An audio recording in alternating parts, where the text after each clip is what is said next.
I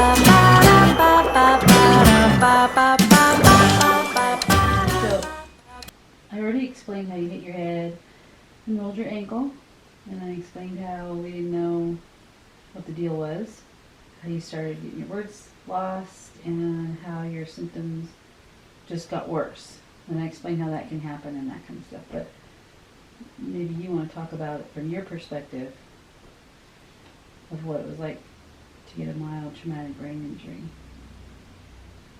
Not fun. You're used to interviewing people. You're not used to being I'm never interviewed. the interview. Okay, we're not interviewing. We're just talking. I'm normally. We're just chatting. We're just two gals having a combo. This is two gals in a combo. That could be the name of our morning show.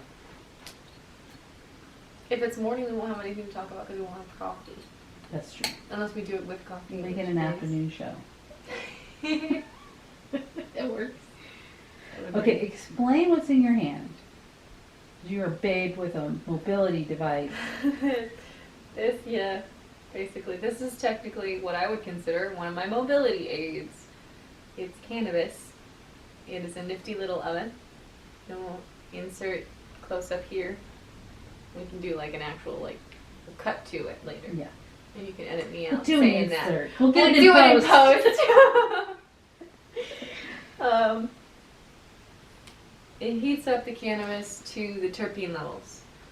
And the terpenes are the oils in the cannabis that provide pain-relieving, anti-inflammatory properties and other neuroplasticity builders, basically. So they help my brain have neuroplasticity, which basically means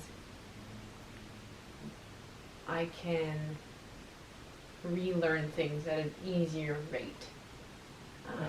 I mean, neuroplasticity, everybody has it, but cannabinoids help with that. Cannabinoids help your brain be more receptive to the creative bits, which basically, in turn, make your brain create new synapses and new pathways.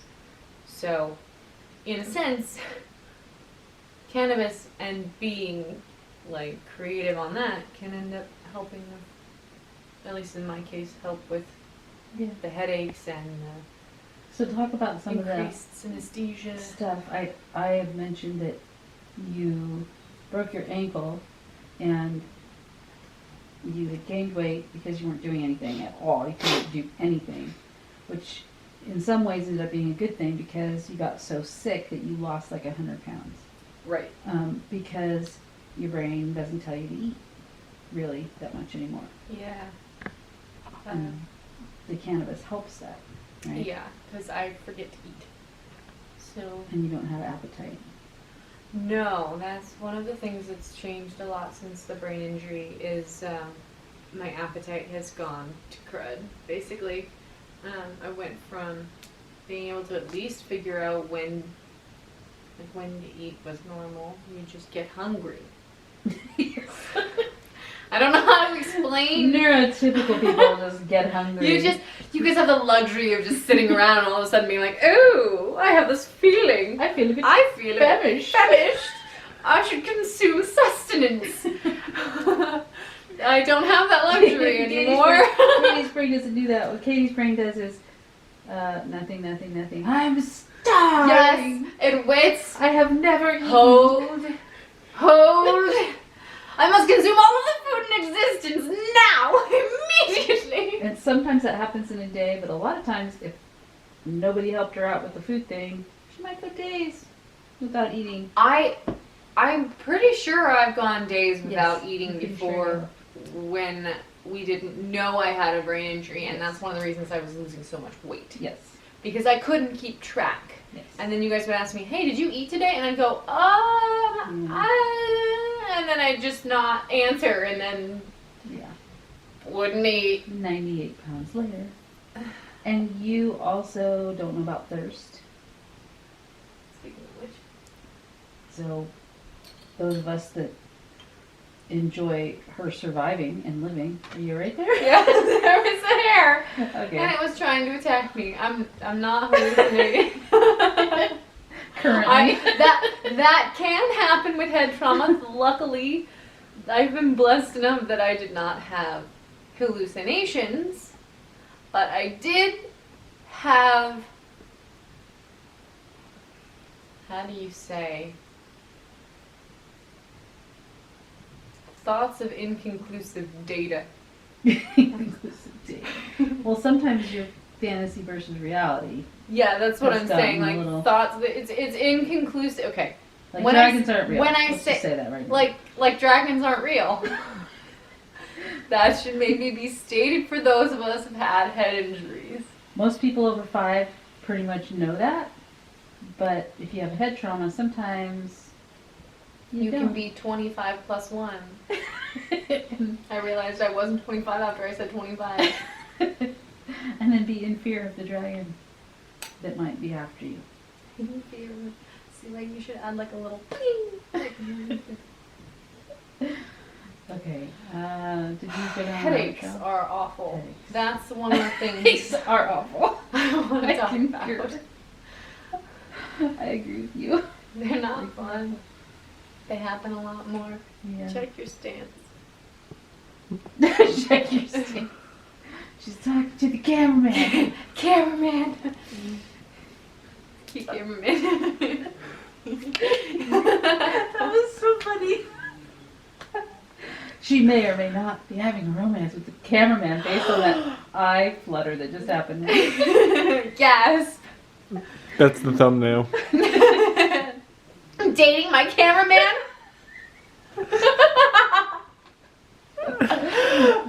See, that would be really That would funny. be That would be funny. funny. And then we lure them in and we're talking about that. We're talking about Brain this. injury awareness. Things that are improving. Everything. Basically.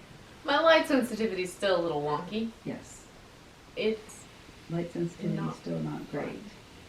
Memories, better. better, but still can be really weird and challenging. Memory loss is a very strange thing. It feels like you're constantly in a different timeline than everyone Like else. you're a time traveler. I'm a time traveling ninja. Is. And linear time does not exist to you anymore. No. Like no. today, tomorrow, an hour. Well, okay, from now. so we were having this conversation earlier. Yeah. When we came back from Tai Chi today, it was today? He said it was today. Yes, it was today. I have no confidence in the fact that Tai Chi was today. Okay.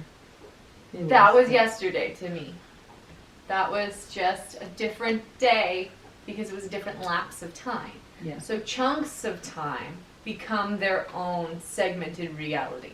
So if there is a segment of time that I'm doing a game, then that is the day. If there's a segment of time when I'm cooking, that is the day. So It's kind of like then I goldfish have time. like multiple days in one day and I get confused. So, other things that happened to you during all of this. The worst part I was want not to talk knowing. about a thing about brain injuries that's not often talked about. Sure. I want to talk a little bit about the sexual issues that come up with it. Sure. Because it's not a thing that's often talked about. And I wish people would be more comfortable talking about it because that would make it feel way less awkward when needing to bring it up to a doctor Yes. or to a therapist or to people in life in general when people are asking you what's awkward about a brain injury. What can be awkward about a brain injury is sometimes you will have random orgasms. That sounds like fun.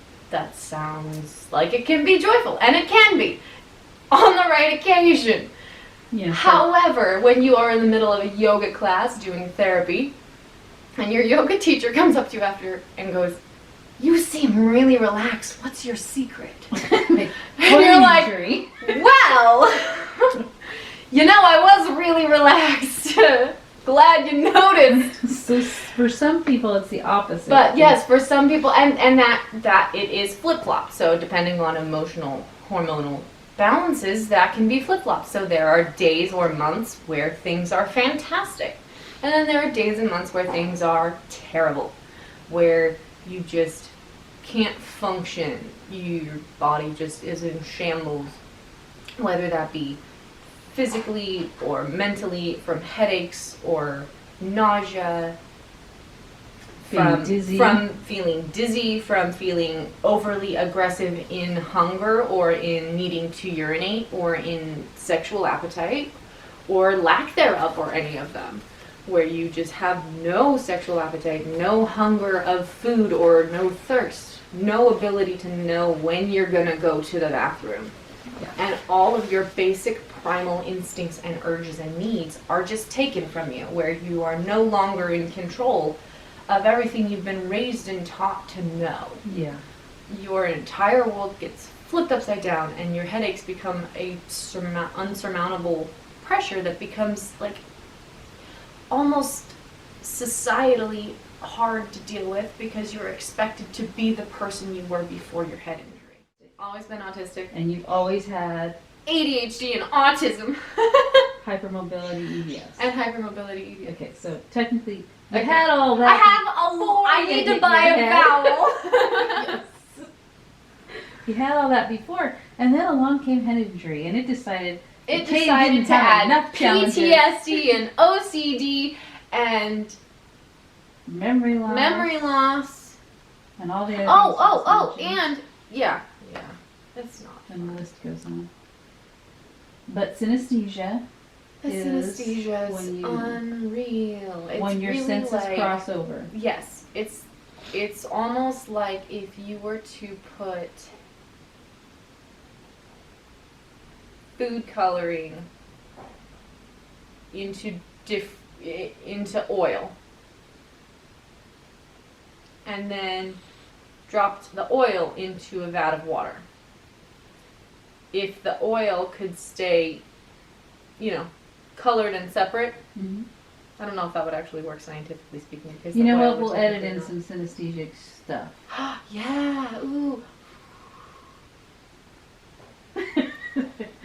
Because so like if Catie hears a word or a loud sound. Oh, Okay, like the telephone phone ringing. ringing.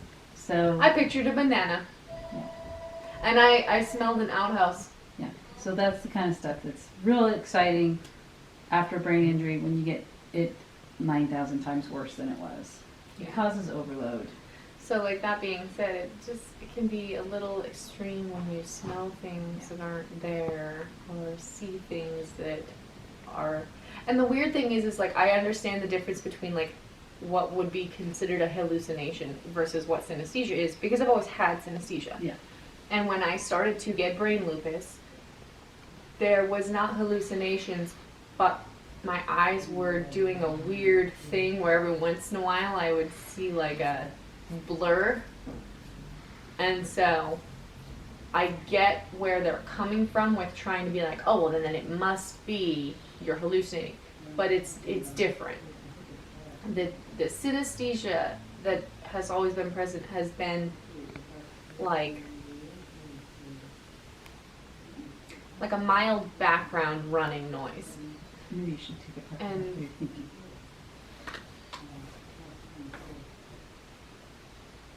So you were used to that because you had that your whole life, but after your brain injury, it was overwhelming to your brain. And Yes. your fight or flight, you ended up with PTSD. Oh, yeah, I should talk about the fight or flight. Okay, so the fight or flight and the PTSD is I'm going to take a really big puff because this might actually cause fight or flight. Which is getting better.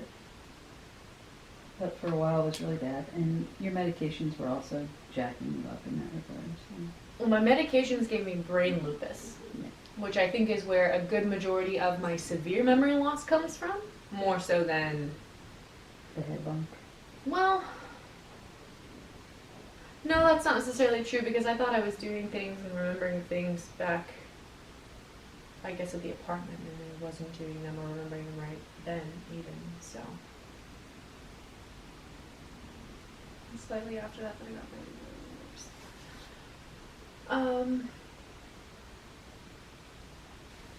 Okay, we were talking about PTSD and how that has affected you. Oh, yeah.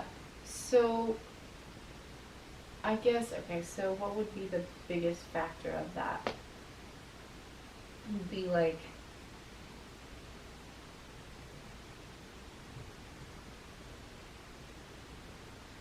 I want to talk about waking up and not knowing where I am. Okay. And then we'll transition into PTSD after Sure. that. Because Yeah. it builds on itself. Yeah. The waking up and not knowing where I'm at is like waking up in a time transport pod. I don't know how I got here, but I'm clearly safe. So I'm good. Well, you have a sense that you're safe now, but early on you would not. Right, but that's what I was Yeah. about to say.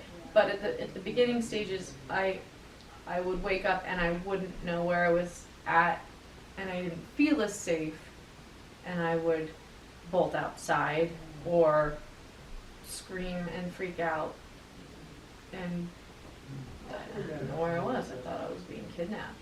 It wasn't fun, Yeah. you know. Like it's not. It was had to have been terrifying. Yeah, it's not fun Yeah. to think that you are in a basement trapped somewhere with people you don't know.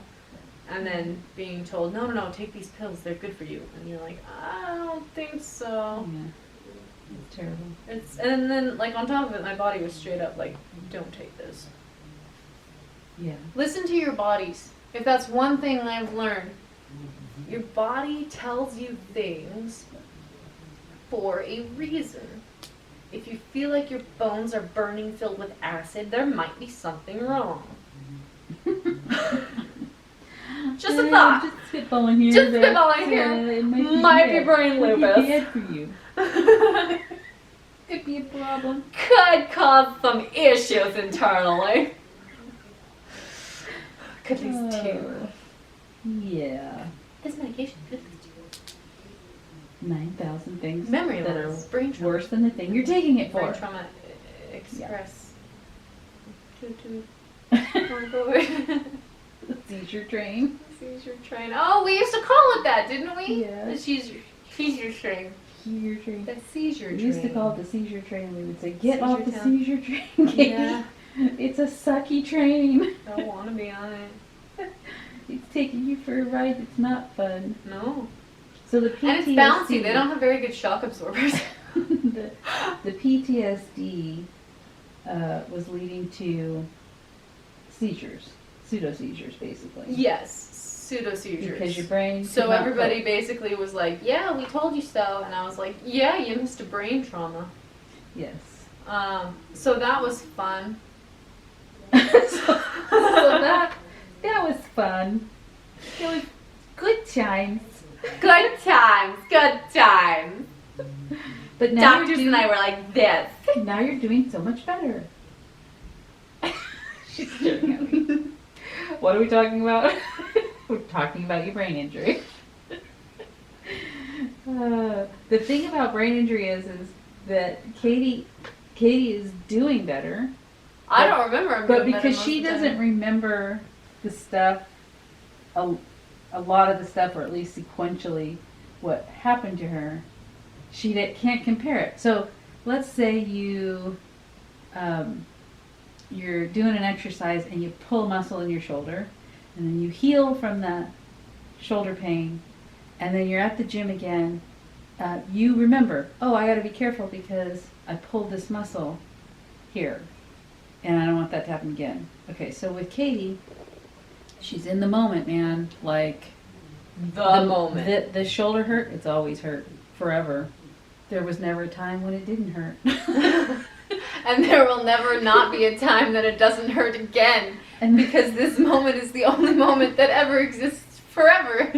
and then when it's not hurting, and then suddenly hurts, And I'm like, why have I been inflicted with pain? then and you have to explain. So You for know when example, a baby is like, okay, for the people who have been around babies, when a baby is learning something new and like it grabs its own hair and starts pulling and it's like, and then looks at you like, why are you? why would you do this to me?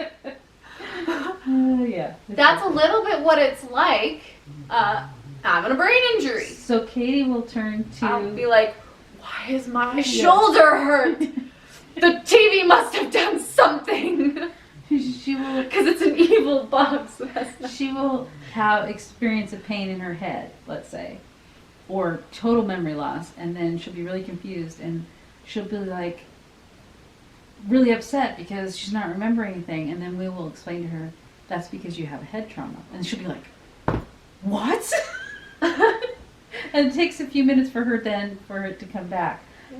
Oh yeah, I have a head injury. That's why I have memory loss. So that's fun. That's challenging. That's fun. When she's in the pain, we have to explain, Katie, I promise you this pain will pass. But she doesn't remember not having it, and so it's sometimes hard to convince her.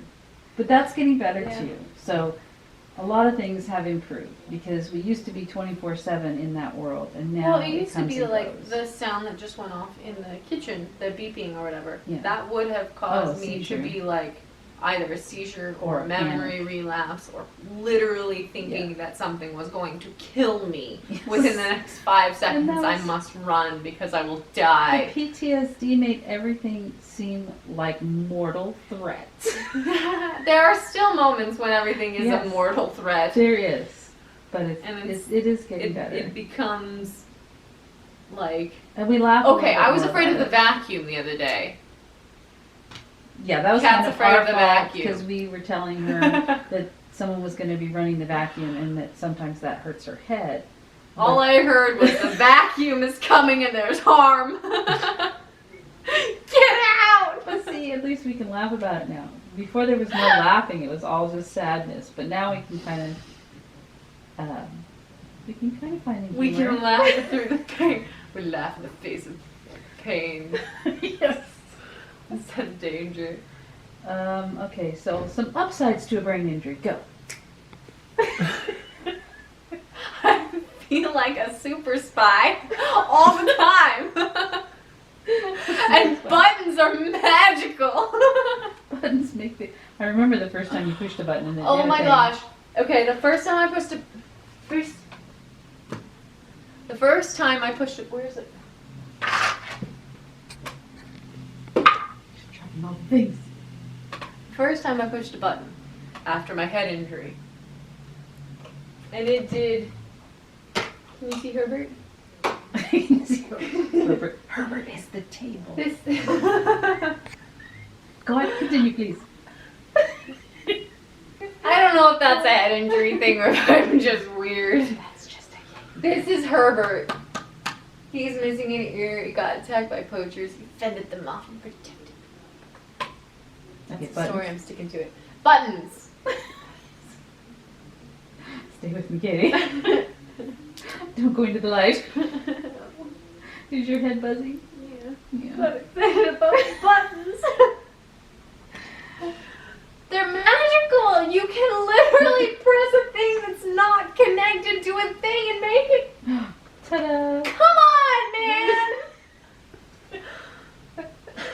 Science. That's science. I don't know how or why. It still gets me. Just how I know it's science. It's still. Buttons are cool. It's all good. I don't know if that's just gonna be a thing that I am forever. I'm gonna be stuck thinking that buttons are the coolest. So before brain injury, she just thought buttons were just buttons, like whatever. Before the brain injury. But after the brain injury, buttons are super cool. And then different buttons do different things. This is Like, true. this one makes it a different color. That's so cool. So do that. Let's talk about what it's like to live with this wonderful adventure that you've been on for almost 4 years, 3.5 years. It's been 3.5. Mm-hmm. I thought it had only been 3. I told the ladies 3 this morning. Yeah, we're almost at the 3.5 one. That's part of the thing about the brain injury is I don't remember time quite adequately. So we're almost at the 4-year mark. This July it'll be 4 years. So yeah, you're definitely 3.5 years in. Yeah. So you talked about your symptoms and the PTSD and seizures and things I like want that. to talk about some of the things that have helped me. Yes, let's do it. this might sound weird, giving yourself hand massages through the parts of your hands that have lots of nerve endings and pinching the tip of your nose is one that I did a lot at the beginning of my healing that helped a tremendous amount. Sounds silly, but the reason being is that there's so many nerve endings in your fingertips and in the tip of your nose that when you pinch here, or if you can't sleep, press here, it can a lot of the times help the brain on a chemical level trick itself into releasing dopamine or serotonin and making you feel more relaxed, even if you can't tell yourself to relax. Because for me, one of the brain injury things I've noticed is that I will mentally be completely cognizant of the fact that I'm about to have a PTSD problem. Like, at least now, further on in the healing, Yes, now, I'm exactly. at a point now where I can Yes. identify that I'm Before going it was to like you have were it. being hit by a Mack truck. Yeah, Now you before can see the before truck it was coming. just being hit and there was no forewarnings. It was just You were in it. Yeah. just plowed you. But now I can at least get to the point where I know, like, if those noises don't stop, it might cause me to have fight or flight. Right. Regardless of if I consciously know it's an airplane, I am safe. That noise is not a beast trying to bite at my head. However, it causes a feeling in the deep parts of my skull, my brain matter. They say you can't feel your brain, but I think you can. And it creates a headache throb that shoots out from the internal part of it. That creates almost like this acidic feeling that then wraps around the head. And then once that happens, the fight or flight kicks in and goes, we've got to hold over for a while now, boss. And then that's about it. And then you have to just wait until your trip, so to speak, is over and deal with the fight or flight. And you have to make it so that you're not in the need to run, or you find a place that you can identify as safe when you're feeling that way, Yeah. to help communicate to the other people around you that this is my safe place and this is where I go when I have a head injury problem, so that you can communicate even when you can't communicate. Because I have noticed a lot of the times that there have been times I need to get somewhere safe but can't say I need to feel safe Right. because my language connector is broken and doesn't work as well anymore. And before we knew So, that's what was happening to you, mhm. we didn't know how to. We thought honestly, it was like, you're being ridiculous, you're fine. We Right. didn't know this was a brain injury, we didn't know what was going on. But somebody's telling you that somebody's freaking out in front of you, and you're just like, calm down, nothing as bad is happening. And all that did was make her feel more insecure and less safe. Yeah. Because then I felt like, well, they're not hearing the danger that I'm in, Yeah.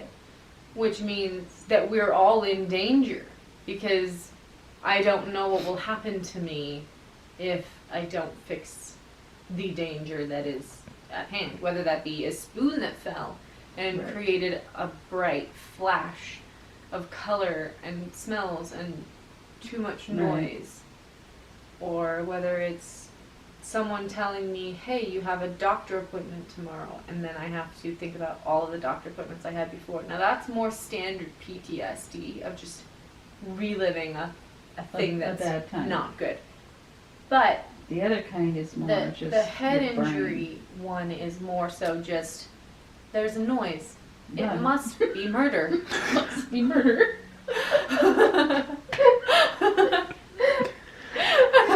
With, hearing you say that, being a person who doesn't have that, we laugh because it's so absurd. I guess that's the thing. But Is now I've lived with you it with makes this for so so much long sense to me. that I'm like, okay, when she gets like that, the most important thing anybody with her can do is talk in a soothing voice and show affection, because that's what makes you feel safe.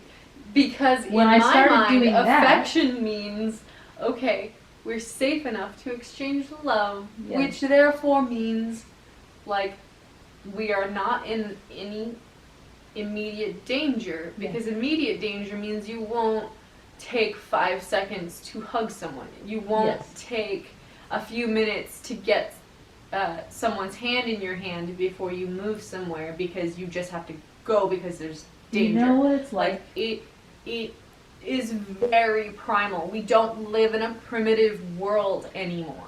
I just thought about this, So- Katie. It's You like have to think primitively. with a toddler. A toddler will get scared by something that's not, as an adult, you think is scary.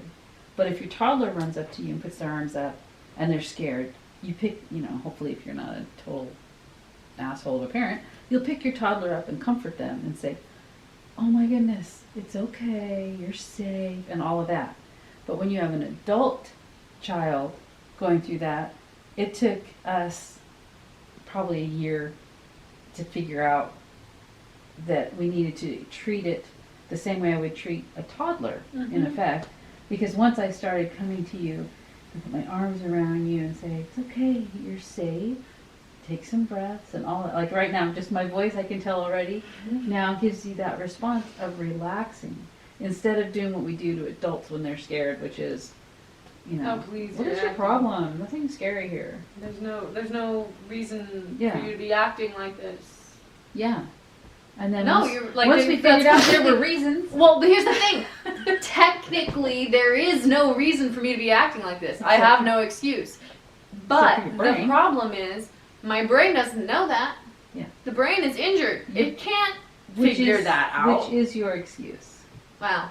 Yeah. It is your reason It's, for it's why. my literal Yeah. existence of And figuring out once we how to figured relive that out- life. Once we figured that out, and we got you physical therapy and occupational therapy and equine therapy and all those things, guess what? I could walk and talk You again. started to get better. And I remembered how to love. Yes. And I remembered who my parents were. Yay! Yay! Parent knowledge for the win. And I'm slowly but surely rebuilding connections to be able to build short-term and long-term memory again, which is really cool. So my short-term memory is still really hecka wonky. So, the takeaway is have hope. If you're going through a brain injury, have hope because you Oh. will get better. And know that you're gonna have to relearn new things about yourself that you thought you liked, that you might not like anymore, and that you thought you hated, that you might like now. And it's And you're okay. gonna have to be okay with the fact that you like different things. I'm saying that both for the camera and to the people who have brain injuries out there and to myself. Because that's one of the things that I have struggled with tremendously since the head injury, Mhm. is realizing that I can't be the person I was before my head injury. I have to be a new person now, Mhm. which is weird. Yeah. Because to a certain degree, there are certain things that I love that are still very much a part of me from my past. Ballet, baking, singing, dancing. But I often forget them in pursuit of my new things that I like Tai Chi or painting, gardening. I was the worst gardener. I killed everything. I couldn't keep a plant alive, and now I love it. I love it. Yep. It's fascinating.